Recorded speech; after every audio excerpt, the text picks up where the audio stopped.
Assalamualaikum warahmatullahi wabarakatuh. Selamat pagi anak-anak semuanya.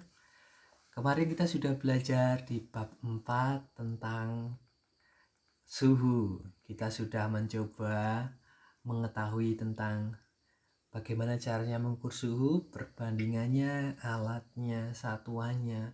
Akhirnya kita tahu dong, untuk mengukur suhu secara valid atau baku kita perlu mempergunakan alat, bukan tangan ya, tapi alat secara internasional, termometer. Dan termometer macamnya banyak, kemarin kita sudah bahas. Kali ini kita akan belajar lebih dalam tentang kalor dan perpindahannya.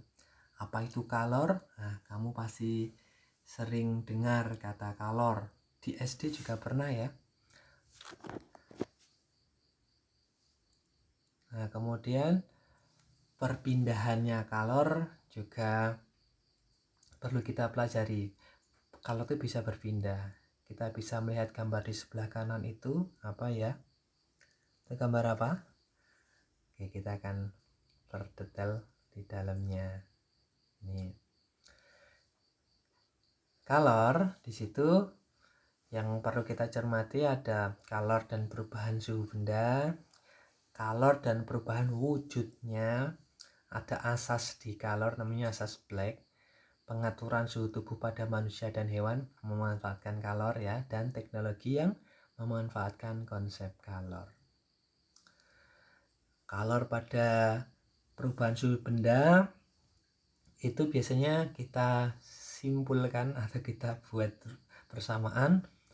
Kalor itu Q sama dengan mc delta T atau mencotot gitu ya. Q sama dengan mencotot. Ingat-ingat mc delta T, di mana m itu massa zat, C-nya itu kalor jenis.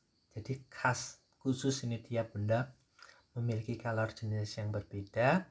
Delta T itu perubahan suhu kedua dikurangi suhu yang pertama. Kita lihat kalor jenis benda di sebelah kanan ini beda-beda ya. Antara emas dengan timbal, raksa, perak, kuningan itu berbeda. Kemudian C besar atau disebut dengan kapasitas kalor cair itu persamaannya M kali C. M-nya itu massa jenis, C-nya itu kalor jenis. Jadi ini persamaan dasarnya. Dipahami dulu ya. Kemudian kalor dan perubahan wujud benda. Nah, ini pernah kita belajar di perubahan wujud benda kemarin waktu bab karakteristik wujud zat. Nah, ini kita sudah paham perubahan gas menjadi cair, cair menjadi padat. Nah, itu tinggal di sini ternyata perubahan wujud benda itu menggunakan atau melepaskan kalor. Jadi ada beberapa yang perlu kita cermati. Contoh, baku menjadi cair itu menggunakan atau melepas kalor. Nah, itu silakan lihat di bagan yang Pak Niko sudah bawa di sini. Nanti akan lebih detail ya sambil kita belajar. Kemudian untuk grafiknya seperti ini bentuknya. Mencatat jangan lupa.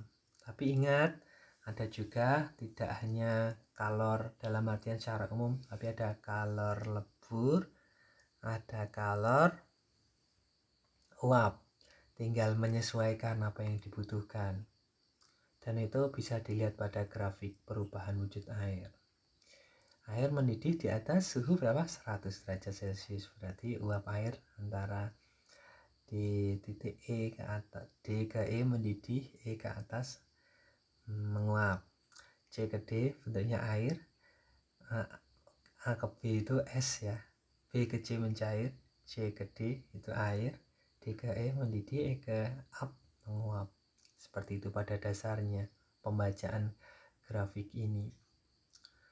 Nah, di asas Black itu kalor yang dilepas itu banyaknya sama dengan yang diterima. Jadi Q lepas sama dengan Q terima. Ini konsep dasar persamaannya. Tinggal nanti untuk detailnya kita lihat video yang lain ya. Dan pengaturan suhu tubuh pada manusia dan hewan ini jelas harus kita cermati, karena manusia perlu hal ini. Jangan sampai karena kita nggak tahu tentang pemahaman tentang kalor atau suhu, kita katakanlah jalan-jalan di Antartika, kita tidak menggunakan kostum atau pakaiannya sesuai dengan kondisi di sana. Jangan gitu.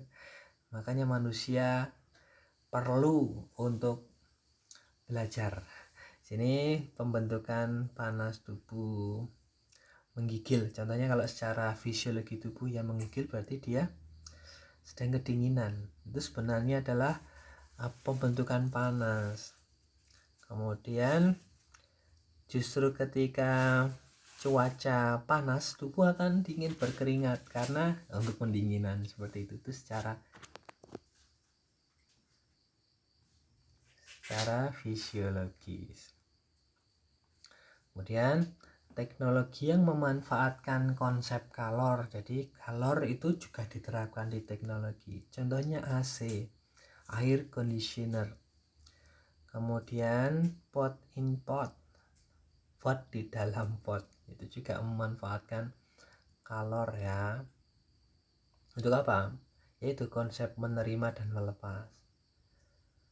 Contoh soalnya modelnya hampir sama dengan tadi teorinya, tinggal kita perlu detail belajar dan membaca.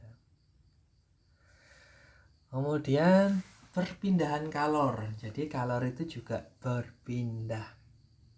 Kenapa berpindah? Dia akan menyesuaikan dengan suhu awal dan suhu akhirnya. Contohnya perpindahan ada 3, konduksi, konveksi, dan radiasi. Ini di SD kita pernah. Konduksi itu berarti sentuhan dengan api ya. Seperti itu, maka yang panas akan berpindah ke kanan tuh. Tangan kita akan merasakan panas ya dari besi yang kita sentuh. Konveksi itu contohnya ketika kita mendidihkan air di dalamnya, semuanya nanti akan terkena panas ya. Dan radiasi itu cahaya matahari atau kita tidak langsung bersentuhan.